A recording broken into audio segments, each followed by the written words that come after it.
Boa noite, meus amigos, minhas amigas. Mais um Jornalcast começando com fatos e narrativas.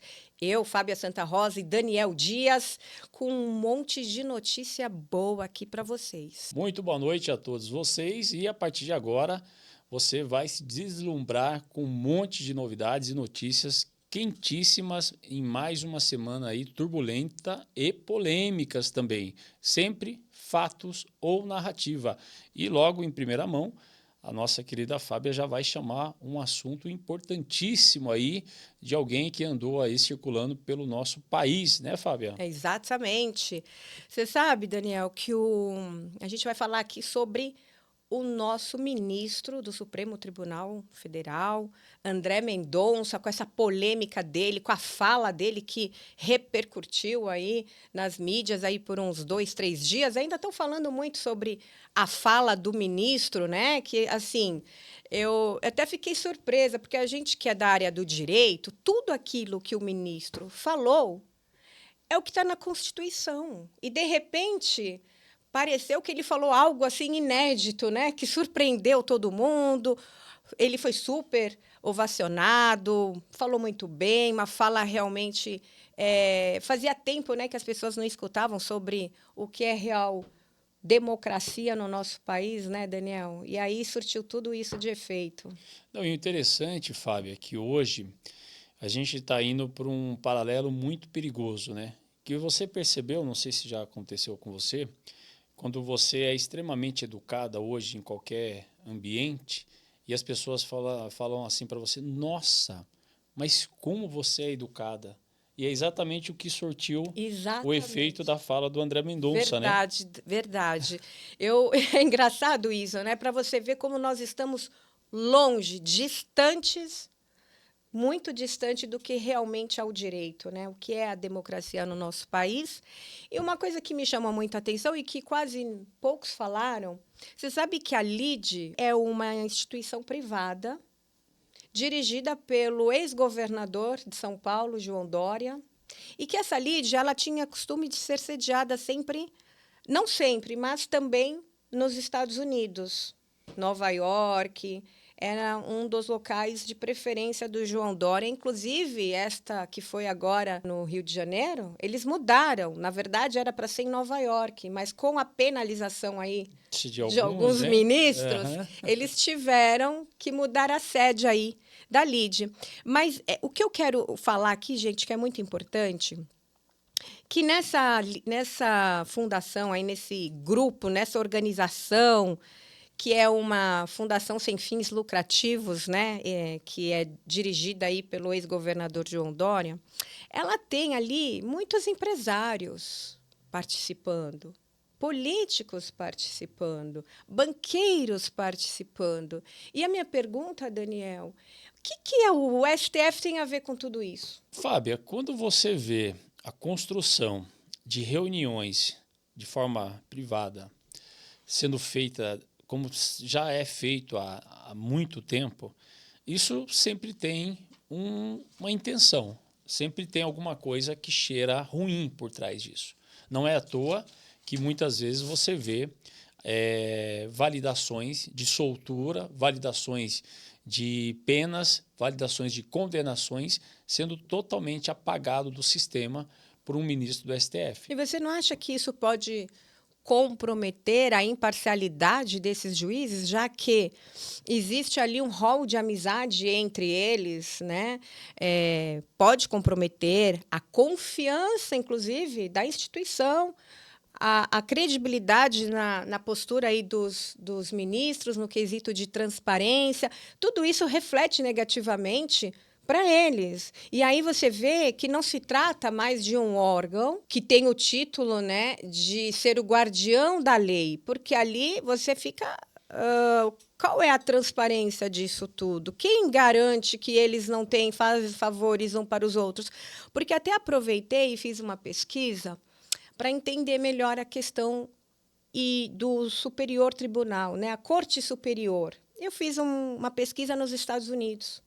Existe a maior discrição. Os ministros lá da Suprema Corte americana não participam de eventos privados.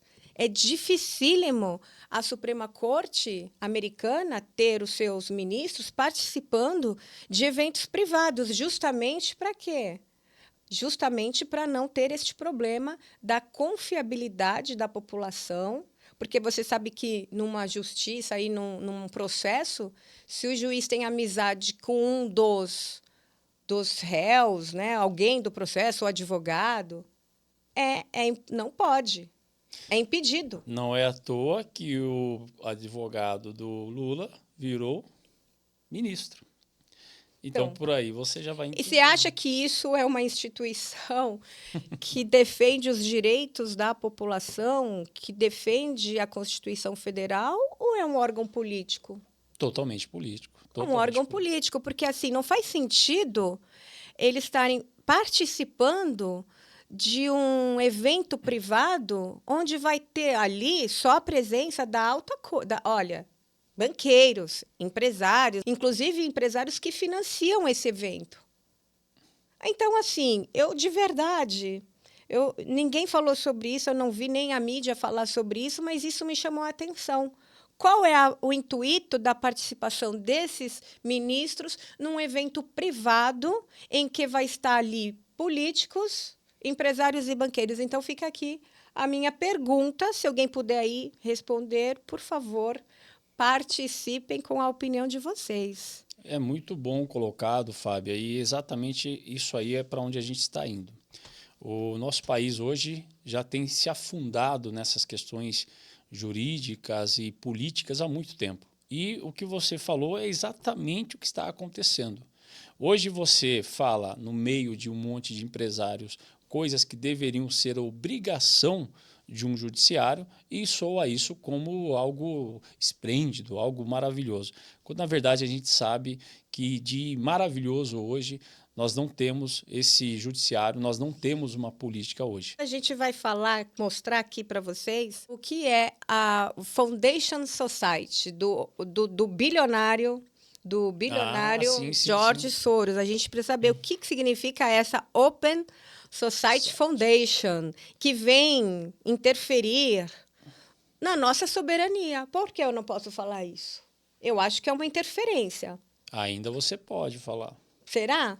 É uma interferência, gente, de um bilionário húngaro que chama George Soros. Muita gente já ouviu falar sobre ele, né? E aí, o que é esse comitê? Vamos saber um pouquinho? Esse sujeito se chama George Soros.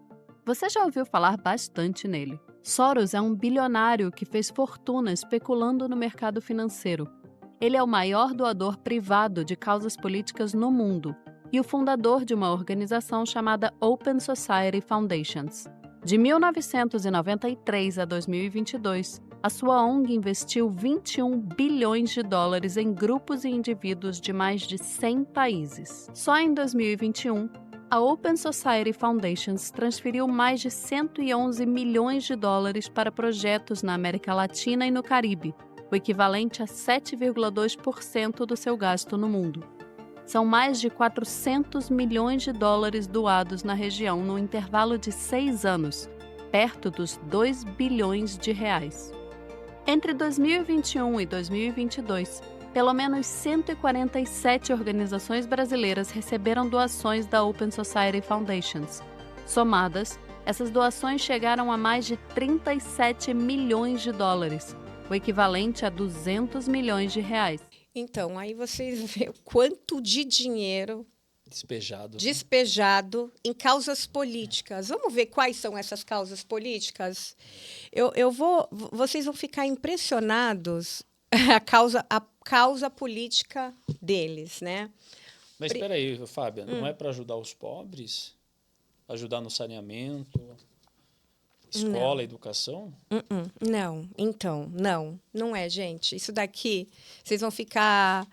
Deixa eu ver se eu acho, até anotei porque é muita coisa. A agenda, olha só, a Open Society está em 180 países, mais ou menos, porque aumentou desse vídeo para cá, já aumentou em número de países. E a causa desta organização é a destruição da cultura. Isso aqui está lá. Eu peguei lá dentro Depois a gente vai passar aí no Fato. vídeo, que isso daí é instrumento público, tá, gente? Eu não estou falando Pesquisa, aqui do né? nada. É Só pesquisa pesquisar que você e é acha lá. público. Você pesquisa, você encontra. É destruição da cultura judaico-cristã, legalização do aborto, ideologia de gênero, desencarceramento, censura, internet, e financia os grupos Black Lives Matter. Sabe o que é esses grupos? Esses grupos, gente, terroristas. Então, assim, eu vou falar, sabe quanto de dinheiro que veio para o Brasil? Vocês perceberam que 2016 a 2019 foram 33 milhões de dólares. Aí, de 2016 a 2023, 628 milhões de reais. Esse repasse foi para fomentar isso daqui, tudo que eu falei. As quase 147 organizações... E isso está no mundo todo. Não, mas ele só no Brasil, ele financia 147 organizações brasileiras, ONGs. ONGs. Né? E aí eu estava, gente, olhando para ver quais seriam essas ONGs. Você sabe que aquela da Marielle Franco é uma ONG que recebeu quase 5 milhões? Gente, é um absurdo isso. Isso precisa ser...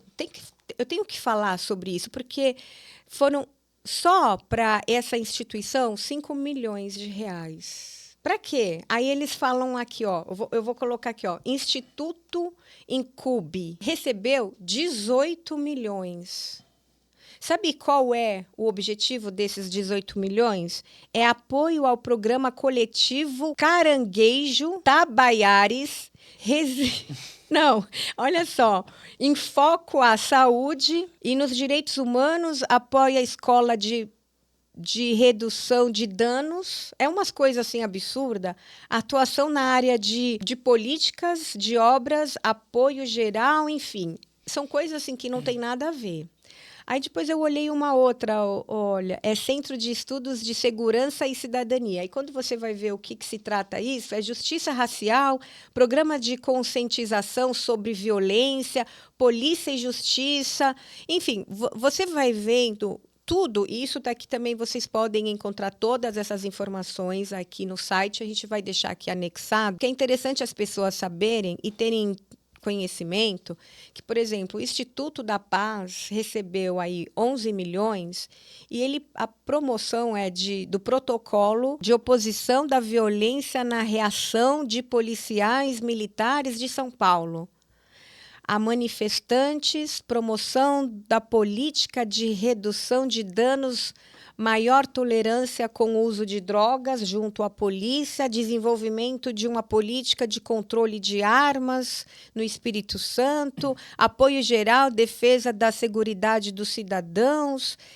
Assim, são coisas absurdas. E por que esse dinheiro eles não colocam, não traz para o Brasil, que é muito bem-vindo esse dinheiro, para construção de casas, para construção de hospitais, melhorar a saúde, né? Saneamento básico, que o problema do Brasil é saneamento básico. A gente, pleno século XXI, ainda temos esse problema de saneamento básico no Brasil. Por que esse dinheiro eles não investem nisso?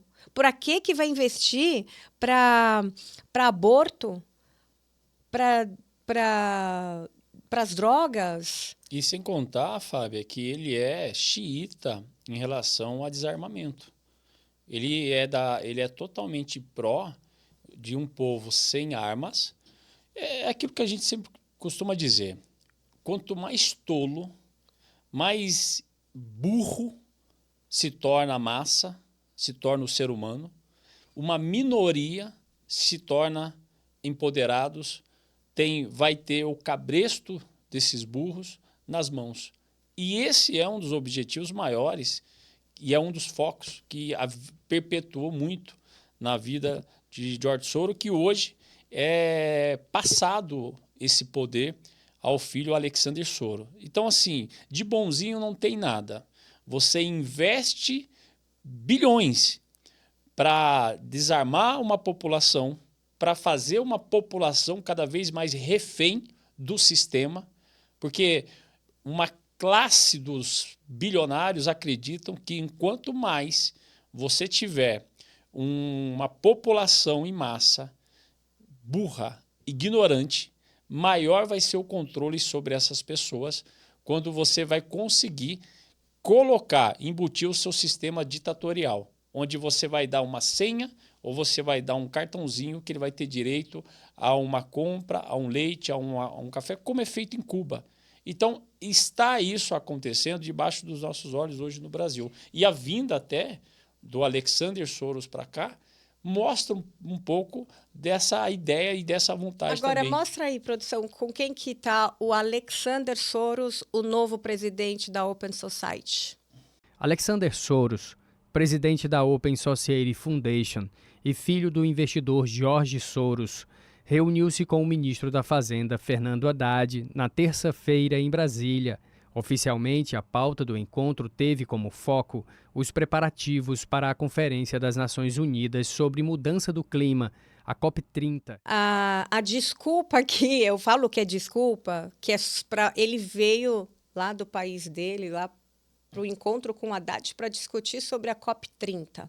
Acho que para você discutir sobre a COP30, você não precisa pegar um voo e vir para cá para conversar sobre uma coisa que você resolve... Uma sala fechada, né?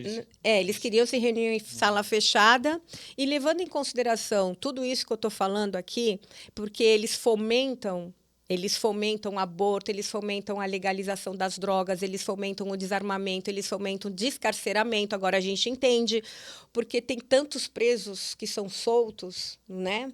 A gente entende porque da Marielle, a Instituto Marielle recebeu 5 milhões. Agora a gente entende porque a causa da Marielle ficou tão conhecida mundialmente, inclusive, né? Falava só da Marielle. Quando foi descobrir quem matou a Marielle? Não foi nada daquilo que falaram no começo. Exatamente. Né? Isso daí foi para o quê? Negativar o nome de quem?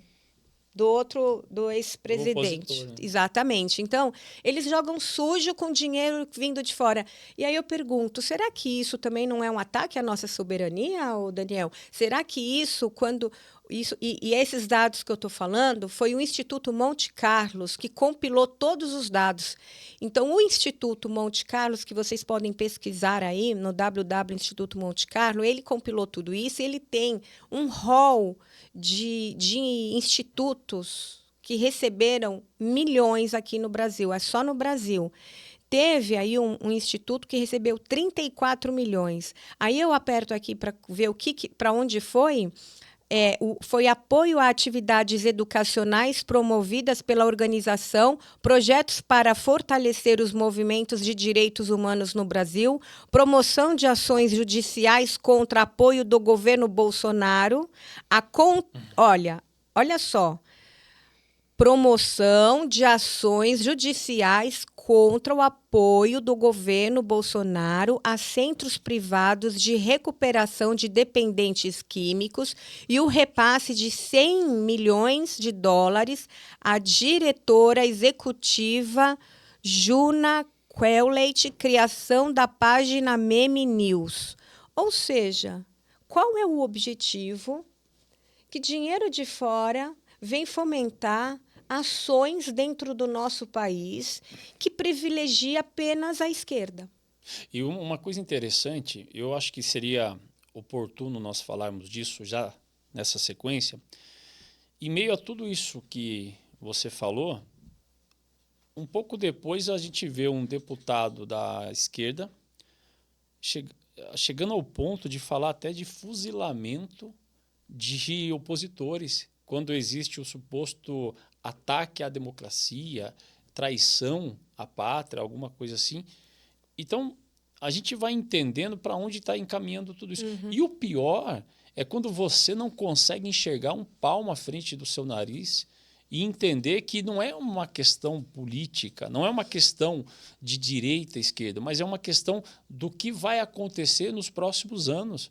É quando nós nos tornarmos escravos desse sistema e onde você vai ser realmente reprimido, hostilizado, colocado para dormir a hora que eles acharem que você tem que dormir e comer a hora que eles acharem que você tem que comer. Porque a insanidade, a demência, a falta de estudo, a falta de desejo de conhecer sobre história, sobre política, sobre todo esse sistema que está sendo orquestrado é gigante. Horas e horas investidos em TikTok e Instagram para ver bobagem. E não é feita uma pesquisa no Google sobre esses assuntos assuntos tão importantes, que, inclusive, esse negócio dessas bobagens que você falou é um dos objetivos, manter as pessoas assim, olha, em cabresto. Porque você não tem essa amplitude do quê? Por quê? Pergunta, por que está acontecendo isso? Qual é o objetivo? Por que você acha que o ministro, quando ele fala, ele tem razão em tudo? Qual o interesse da fala dele? Qual o interesse da fala de um jornalista? Tudo tem um viés político, porque recebem dinheiro. Eu não li tudo. Até jornalistas, faculdade, FGV, recebeu dinheiro dos Soros. Qual o objetivo?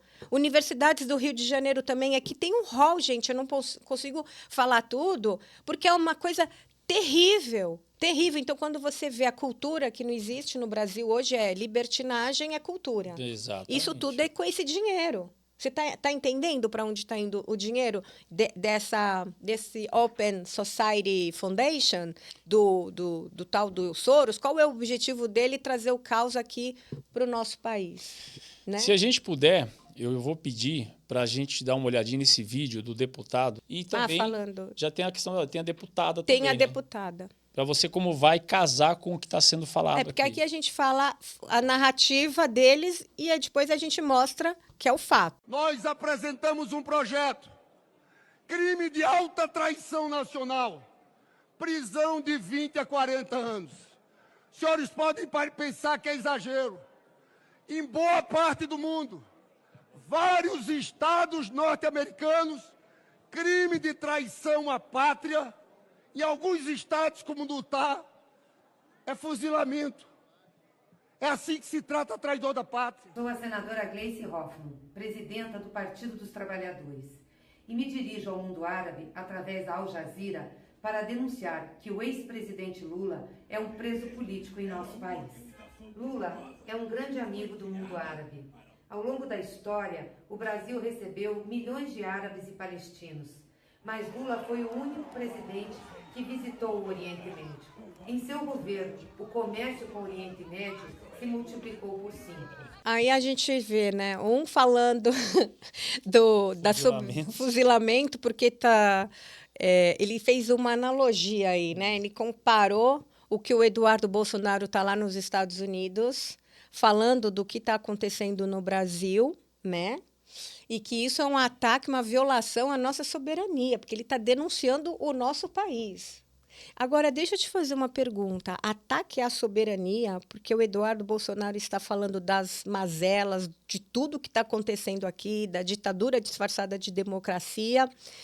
E aí, ao mesmo tempo, a gente vê o vídeo da Gleisi Hoffmann, que hoje é o presidente do PT, também pedindo ajuda. O que é pior, porque ainda o Eduardo Bolsonaro está pedindo ajuda para um parceiro, um país liberal, democrático, né? Que é um dos países mais importantes de direitos humanos, que é um exemplo, né? Os Estados Unidos, eu morei inclusive lá e eu vou falar para você, todo mundo fala mal, e o pessoal fala mal dos Estados Unidos, é o país que mais recebe pessoas de todas as etnias. Sabe, você vai para Nova York e você não vê americano, você vê indiano, russo, brasileiro, colombiano. Você vê gente de todas as etnias, culturas, etnias diferenciadas convivendo em harmonia. Então, ali é um país altamente que respeita a democracia.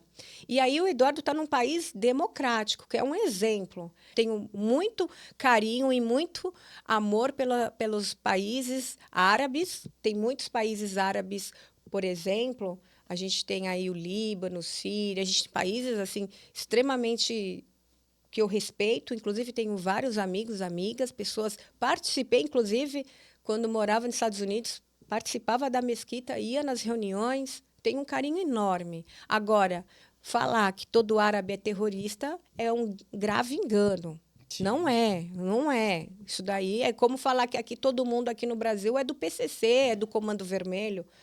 É um erro grotesco a gente querer fazer esse tipo de comparações, né? Uma coisa é um terrorista, um grupo terrorista, Hamas, Hezbollah, que é onde são os aliados do PT hoje, juntamente com o Irã, e são grupos terroristas, sabe? Bem diferente da gente querer falar mal de árabes, não tem nada a ver. Né? Tem que saber separar. Mas a dona Gleisi Hoffmann foi lá pedir ajuda para eles com relação à prisão do Lula. Ela não comprometeu a soberania também do nosso país? Ela não violou ao pedir ajuda? Qual é a diferença entre o que ela está fazendo aí no vídeo e o que o Bolsonaro está fazendo nos Estados Unidos? Mas isso só mostra realmente o que é o PT. O PT ele é um dos símbolos hoje de maior ridicularidade que existe na face da Terra. Interessante, Fábio, o PT, que é o seguinte, quando eles vão pedir votos para a comunidade LGBT, que ia mais, eles em nenhum momento tocam que eles são parceiros, eles são aliados, são amiguinhos desses países que têm como objetivo matar, esquartejar essa comunidade. Infelizmente, até uma conversa que nós estávamos tendo, eu lembrei, muitas vezes você defende daquilo que você nem conhece.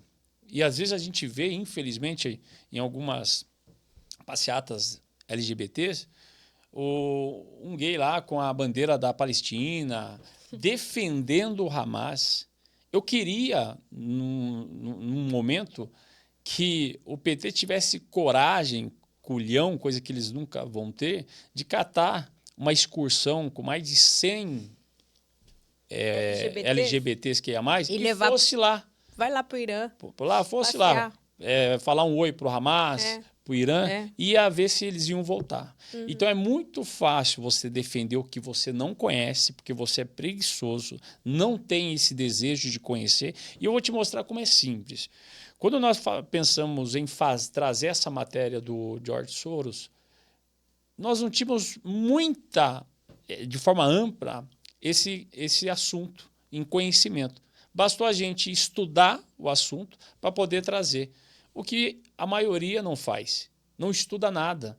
Quer ficar, Maria vai com as outras, pegando no embalo, e aí depois vira isso daí. Vira esse curral de gente burra, ignorante e intolerante, que é o que o PT se tornou hoje em dia. E Lindenberg, com essa fala, este cara, sinceramente, ele não teria que ser mais deputado federal com essa fala. Mas nem nariz ele tem mais. Ele não tem. Então, até acho que ele estava bem louco quando ele falou isso, porque, sinceramente, ele não conseguia nem respirar. Ele estava ofegante. Agora, ele é um cara que foi condenado por improbidade administrativa em 2020, pela primeira vara civil. Foi prefeito, terrível prefeito. Ou seja, qual é o que leva ele a achar que ele tem moral, né? Moral para falar de alguém. Esse cara não podia nem ser deputado federal. Desculpa, gente, quem apoia... Quando eu falo assim que eu sou intolerante, não é que eu sou intolerante, é quando você passa a ter conhecimento, você fica intolerante. Quando você não tem conhecimento de causa, você aceita o que os outros falam, mas a partir do momento que você tem conhecimento, você não passa a falar, poxa, eu sou uma idiota. Exato. Eu estou me sentindo uma idiota num país que me trata como idiota. Aí, o que eu faço? Eu tenho que ser idiota para ser igual a todo mundo? Não pode, Daniel. A gente precisa entender que a gente está passando por um momento muito difícil do nosso país. Pensa assim, gente, mesmo que... Olha, eles têm até razão, vamos lá dizer que o PT em alguma coisa tenha razão, mas já perdeu a partir do momento que eles não respeitam a fala de alguém que pensa diferente deles. Quando eles falam tanto em respeitar a democracia e eles calam a boca do opositor, qual é o respeito que eles têm à democracia? Pronto, gente, você já corta a narrativa deles. Se eu, que sou da direita, sou taxada como extremista, porque eu penso do lado conservador, família, minha pátria, sabe? O não aborto, não a legalização das drogas, eu não compactuo com isso. Então, eu sou extremista, já começa por aí. Exatamente. Mas é interessante que se a gente for falar do PT, e infelizmente o negativo do PT ele é muito mais do que o positivo eu vou te falar que não chega a 1%, mas o negativo realmente ele explode ali na casa dos 99%. E eu vou ter que pedir para a produção dar uma quebrada de novo aqui no protocolo e colocar seguindo tudo isso que nós estamos falando desde o começo para a gente não perder a linha de raciocínio, que é o vídeo do fulaninho, que é hoje o presidente aí, né, o ex-condenado, falando sobre o quê? Sobre o porquê uma mulher branca, bonita, ao lado de um negro sem dente. Se a produção puder achar e colocar isso aí, quando é para falar do PT, o que não falta é tempo e assunto. Você fica, eu acho que quase um mês achando coisa ruim do PT para falar. Se vocês têm aí, consegue, produção? Um cara sem dente e ainda negro. E no meio da revista tinha uma capa com uma senhora bonitona, devia ser filha de italiana ou de alemão no Rio Grande do Sul, ou Santa Catarina, com a bochecha bem vermelha, sabe, sorrindo. E do lado dela, um senhor negro, sem nenhum dente aqui na boca. Isso é fotografia para você colocar, representando o Brasil no exterior, um cara sem dente e ainda negro. Gente, isso aí não é montagem. Isso aí não foi nós que vamos inventar uma história. Não, isso é a fala do presidente da República, né, que é um ex-condenado, que está lá por um sistema que não funciona e foi colocado lá. Então, para você ver que quando se fala de racismo, a esquerda, eles são os mentores do racismo. Quando se fala de homofobia, eles são os mentores da homofobia. Quantos LGBTs que ia mais tem no governo Lula? Então, basta você analisar de perto, conviver de perto, que você vai entender. Eu falo para fazer, mas eu não faço. Então, basta você olhar isso aí. Isso aí é fala do seu presidente, daqueles que vocês amam, falam que é Lula. Olha aí o Lula aí, ó. É racista. Isso o Ministério Público deveria acionar esse cidadão, porque ele não pode, como presidente. Se fosse, gente, olha, eu não estou defendendo o Bolsonaro, mas se fosse o Bolsonaro que tivesse falado isso daí, a casa caía. Os caras estavam pedindo impeachment do cara. Mas como é o Lulinha, que tudo pode, ele é o amor em pessoa. Olha, né? Daniel, eu já estava pensando aqui, eu daria... Olha a resposta se eu fosse um negro desdentado, eu teria a vergonha de ter um presidente ladrão. Exatamente. É essa vergonha, porque você ser pobre, negro, isso daí é um orgulho. A cor, a raça, nós somos brasileiros. Eu tenho orgulho. Não, eu não sou loira, tá, gente? Mesmo que fosse, também seria orgulho. Mas eu quero dizer o seguinte, nós somos orgulhosos do o que somos, não o que eles falam, né? Porque a gente tem um sentido de que as nossas ações falam por nós. Ele precisa falar o que ele não age. E sem contar, Fábio, um detalhe.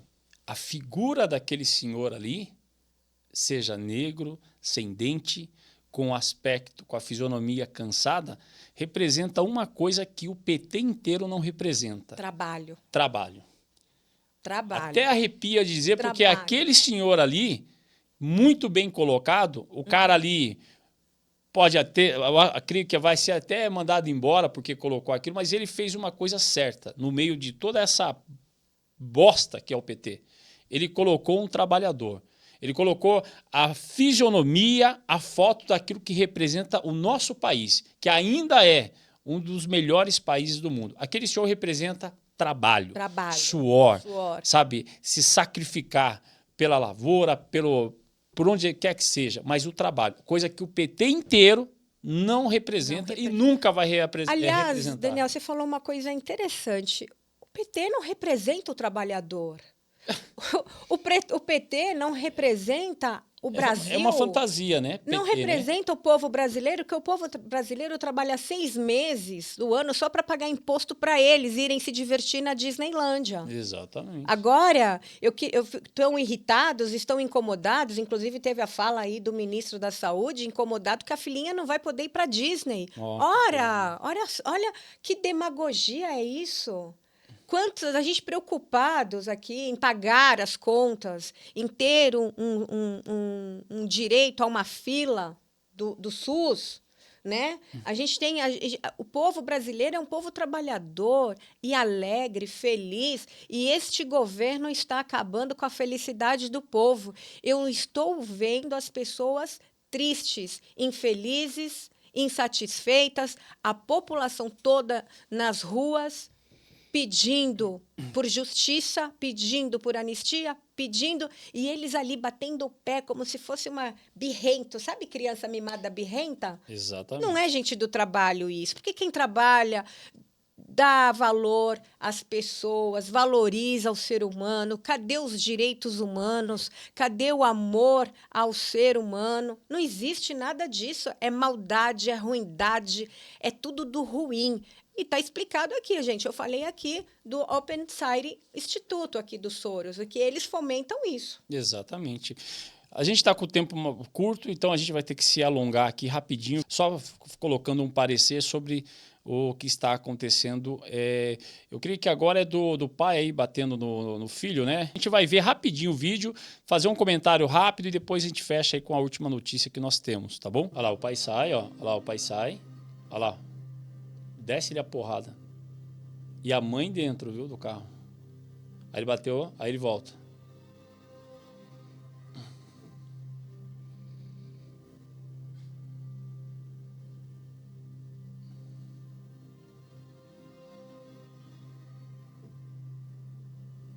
Tá bom. Pessoal, a gente tem falado desde quando começou sobre esses temas. E eu vou sempre endossar e falar sobre esses temas.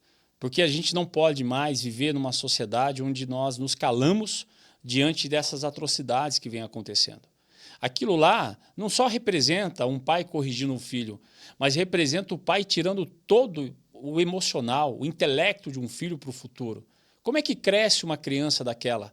Como é que se estabelece num mundo onde ele imaginava que ele iria estudar, iria progredir, iria ser alguém que pudesse realmente representar algo para um país?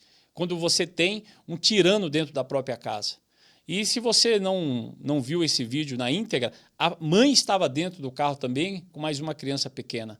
Você imagina o que passa essa mãe e essas crianças num lar com um tirano desse daí. É o que me faz cada vez mais ter asco, ter repúdio de político. Porque político só representa o que é desgraça, o que é miséria, seja o lado que for. Essa é a minha forma de pensar. Obviamente que um lado tem, às vezes, uma vontade maior de que dê certo. Mas no globo total é tudo a mesma coisa. Porque cenas como essa não era mais para acontecer. Um homem como aquele lá já era para estar na cadeia há muito tempo. Porque não é hoje, não foi aquele vídeo isolado que você está vendo. Isso já vem acontecendo há muito tempo. E essa semana, mais casos de homem batendo, espancando a sua esposa, a sua namorada, dentro de um carro, dentro de uma academia. E onde está? Por que não repercute isso? Nós temos emissoras de televisão que perdem horas e dias falando do mesmo assunto. Bolsonaro, Estados Unidos, tarifa, mas não perde 30 segundos falando desse tipo de assunto, que vai salvar uma criança, vai salvar muitas vezes uma família, vai salvar uma mãe. Então eu vou ser maciço nesse tipo de assunto, porque eu não consigo engolir isso passar diante dos nossos olhos e a gente não sequer falar uma vírgula sobre isso daí. Esse cara deveria estar na cadeia, ele não tem que prestar depoimento, ele tem que ser preso em flagrante, entendeu? E depois não voltar mais para o seio da família. Desculpa te interromper seu pensamento. Tô bravo com esse filho de uma... Não, mas isso daí mostra a realidade, as nossas leis. Cadê o judiciário do nosso país? Cadê o Ministério Público do nosso país? Onde eles estão? Sabe onde eles estão? Preocupados com o Bolsonaro. preocupados com os deputados da oposição, preocupados como que eles vão esconder o problema do INSS, preocupados onde eles vão esconder os milhões. Eles não estão preocupados com a sociedade. As pessoas estão se matando, as pessoas estão revoltadas, as pessoas estão sem... sabe o país na anarquia, na desordem? É assim que nós estamos. E onde falar que tem um governo? Cadê o governo? Eu não vejo governo. E aí, quando um governante de um estado vai praticar o que ele tem que fazer com a polícia, falam que a polícia está reprimindo. Exato. Naqueles encontros lá de custódia, os direitos humanos, a polícia te bateu, a polícia foi grossa com você, você quer tomar uma água, você quer tomar um cafezinho? As audiências de custódia funcionam assim. Exato. Esse cara aí provavelmente vai ser tratado assim, coitado, ele é uma vítima da sociedade. Está estressado. Vítima da sociedade somos nós que estamos pagando impostos, somos nós que estamos sem liberdade, a gente que não pode... Eu não ando de carro com medo de andar de carro, eu pego Uber porque não me sinto segura em ir para São Paulo, para qualquer lugar, sozinha, dirigindo. Já fui assaltada, eu já fui sequestrada, eu já sofri de tudo que vocês possam imaginar, inclusive na minha própria cidade, só porque eu tinha um carro bom. Ou seja, aonde que você tem direito aqui, gente? Aliás, nós temos vários direitos, só que não existe efetividade na lei. Isso que você está falando é um desabafo, porque cadê a segurança? Se você não tem segurança, você não tem paz, você não tem nada. O que você tem se você não tem paz? Exatamente. Se eles tivessem a mesma preocupação que tem quando eles montam uma quadrilha para desviar dinheiro de aposentado, se houvesse no governo um desejo de filtrar casa a casa a situação que muitas vezes vive uma criança, muitas vezes vive uma esposa com aquele marido ali totalmente fora do controle, que muitas vezes bate na mulher todos os dias, bate nos filhos todos os dias. Então, se realmente houvesse um desejo do governo de fazer um pente fino nessas casas, como às vezes os projetos que tem de ir saindo de casa em casa, quando é questão da dengue, essas coisas, deveria ser também feito para saber como que está a saúde mental dessas crianças, a saúde mental dessas mulheres. Mas, enfim, é um assunto que a gente fica irritado, com muita raiva, e a gente tem que falar porque a gente não pode aceitar o que está acontecendo com as crianças, o que está acontecendo muitas vezes com as mulheres em situação de refém nas mãos de crápulas, nas mãos de homens que não mereciam estar nem fora, nas ruas, nem convívio social. Deveria estar na cadeia e realmente numa terapia, numa ilha deserta, largado no meio do mar. Tá? Eu acho que a gente tem uma última foto aí, que é só para falar, a gente ia falar de alguns assuntos regionais, o projeto que foi vetado, que é o projeto que dava, enquanto eu vou falando, vai aparecer ali no visor, um projeto que dava transparência para aqueles que gostariam de saber como que está a sua posição na fila do hospital, na fila dos postinhos, e esse projeto de transparência foi vetado com o último voto ali pelo presidente da Câmara, senhor Tião do Fórum. Então, aí fica mais ou menos mostrado que essa mentalidade fraca, desprezível, que não agrega à população e só tira realmente a força de um executivo, tem se mostrado aí de forma ferrenha diante da cidade. E não é isso que a população espera. A população espera que possa ter harmonia entre até os opositores, vereadores e executivo. Esse projeto não representa os vereadores, autores do projeto, mas representa aquilo que a cidade precisa. Seria muito bom você ter um controle, você saber em qual grau, em que número está, às vezes, ali o seu posicionamento na fila. Porque as pessoas cansam, Fábio, de ficar aqui. Um exemplo, você vai lá, dá o seu nome, pode ser que daqui 12 meses, 8 meses, vão te ligar para falar assim, olha, vai marcar. E se você tivesse esse acesso, você poderia estar acompanhando de forma mais tranquila. Exatamente. Assim, eu, como sou especialista em bioética, eu vou falar pela perspectiva da bioética, né? A transparência ela é importante para você até ter a segurança da equidade, que a lei está funcionando igualmente para todos. Exatamente. Né? Isso é muito importante e trazer a segurança às pessoas, saber que ela está ali e que vai chegar a vez dela, não vai ser interrompida. Então, a equidade, nesse sentido, ela é fundamental. Agora, eu creio, aqui eu vou dar apenas a minha opinião, né, que a transparência é fundamental. A gente tem aí vários problemas no nosso governo por falta de transparência.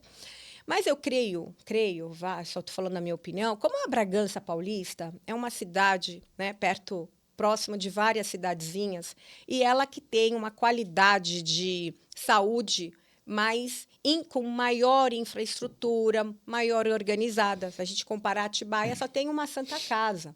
A maioria da população de Atibaia vai para Bragança, vai ter cuidados médicos em Bragança, cirurgia em Bragança, outras cidades ao redor, Bragança. Então, Bragança, inclusive na Covid, a Bragança recepcionou praticamente todos os casos aqui de Atibaia, porque a gente não tinha leito suficiente para todos. A gente tinha aqui, na UTI, 2 ou 3 leitos. Então, assim, eu acho que a dificuldade da administração da cidade também tenha essa questão. Porque como que você vai não atender uma cirurgia de urgência, por exemplo, quem está em Atibaia? Não vai ser atendido, só tem lá. Então, a questão até deles não terem, eu penso, para eles não sofrerem tantos problemas, porque as pessoas, às vezes, não entendem essa dificuldade de logística, porque você não pode deixar de atender também, sabe? Sim. Você tem que atender quem seja de Jarinu, de Atibaia, de Perdões, que precisa de um atendimento, vai furar fila, porque é uma urgência. Você não tem... E quando você vai fazer uma cirurgia ali, eles pedem, inclusive, se você é morador. Você sabe disso, né? Sim. O morador, eu sei porque eu passei por algumas solicitações e só quem tem...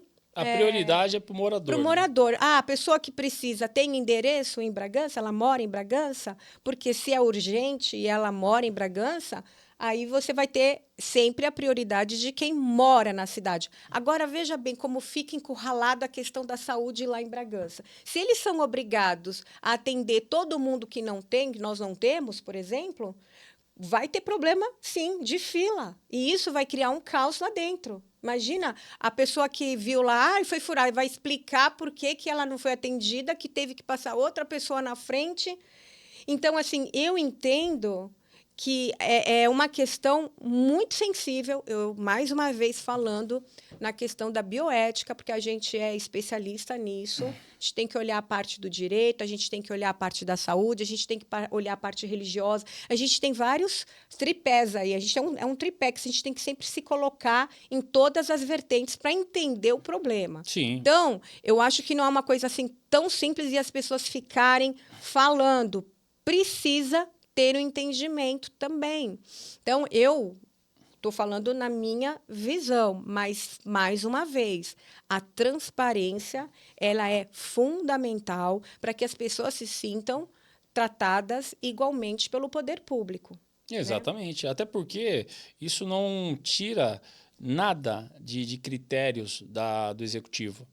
A questão é o seguinte, se tem algum ponto que precisa ser modificado, converse. Sentem, resolvam. Mas tudo que é mostrado, tudo que é dado transparência, você faz daquela pessoa que mora na cidade, deixa ele mais tranquilo e fala, pô, que legal, funciona. E é isso que a gente queria ver, sabe? Eu acho que as pessoas também precisam entender que Bragança hoje é uma cidade que ela recepciona muitas cidades vizinhas na questão da saúde, na questão da educação.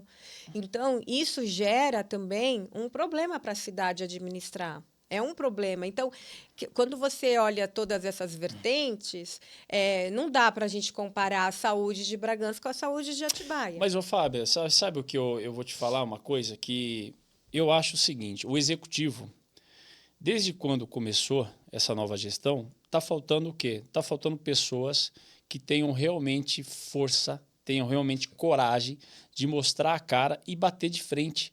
Digamos que um porta-voz. Porque quando acontece essas coisas que soam de forma negativa para o executivo, ele deveria ter aquela pessoa central, ou mulher, ou homem, seja quem for, que vá de frente à rádio, de frente às redes sociais, de frente à população, de frente ao opositor e mostre com fatos, que é o que a gente fala. Fatos, olha, isso aqui não dá certo. O que dá para mexer? O que dá para fazer? O que dá para favorecer? E eu não vi isso no executivo ainda. Eu acho que é falta de respeito quando não tem. Eu acho o poder público, a pessoa, quando ela trabalha para o poder público, ela faz um juramento, inclusive, que ela vai servir a população. Ela é um funcionário da população. Ela não está fazendo um favor para a gente. Fazer e dar essa informação. E não é por falta de canais, porque eles têm bastante canais Exatamente, lá, exatamente. sabe? É falta de alguém que realmente tem um entendimento para poder sancionar esses problemas. Porque, você vê, é uma questão tão simples que, se você conversar com os munícipes, eu tenho certeza que as pessoas até entenderiam, né, os problemas. Porque, veja bem, eu dei a minha opinião, mas eu não sei qual é o problema que se passa lá. Não, mas eu concordo, eu acho que tem que ser visto. De transparência, gente, é uma coisa que... A ouvidoria, a transparência, eu acho que só tem no mundo das ideias, porque não funciona. Eu vou te falar, é difícil funcionar. Eu já fiz tantas reclamações na minha rua, que tem uma feira na rua, e termina a feira, fica tudo sujo, tudo imundo. E eu já fiz reclamação, ouvidoria, ninguém me ouve. Mas eu creio nisso e vou te falar uma coisa. O nosso maior aliado é aquele que não concorda com tudo que a gente faz. E, nesse caso, eu acho que o maior aliado do executivo são os opositores. Os opositores sempre vão falar aquilo que você não quer ouvir. Sempre vão mostrar aquilo que você não quer que aconteça. Mas, muitas vezes, eles vão estar te sinalizando para que você tenha uma gestão melhor e possa até ter uma renovação aí num próximo mandato. Tá certo? Pessoal, o nosso tempo se foi. Eu vou agradecendo a todos vocês por mais um Jornalcast Fatos ou Narrativa. Muito obrigado. Passo a palavra para minha amiga e querida Fábia Santa Rosa. Infelizmente chegamos ao fim, mas semana que vem nós vamos ter mais um Jornalcast. E deixar uma palavra aqui para vocês. Olha, todo poder sem limites é um poder tirano, como diz Montesquieu. Tá? Eu fico aqui finalizando isso para vocês refletirem sobre esta palavra, que inclusive André Mendonça, nosso ministro, finalizou lá o discurso dele com esta palavra, que eu achei interessante e importante. E Todo aí, poder? gente... Hã? Todo poder? Todo poder sem limites é um poder tirano. Muito bom. Montesquieu. Muito obrigada. Dê o like. Olha, vocês não esqueçam, dê o like, Verdade. compartilhe nosso vídeo, dê sugestões. E eu faço questão aqui, viu? Próximo, eu quero ver quem é que está dando like, porque às vezes as pessoas assistem e não dão like. E precisamos do like, tá bom, gente? Muito obrigada e até a próxima semana. Fatos Ou narrativas.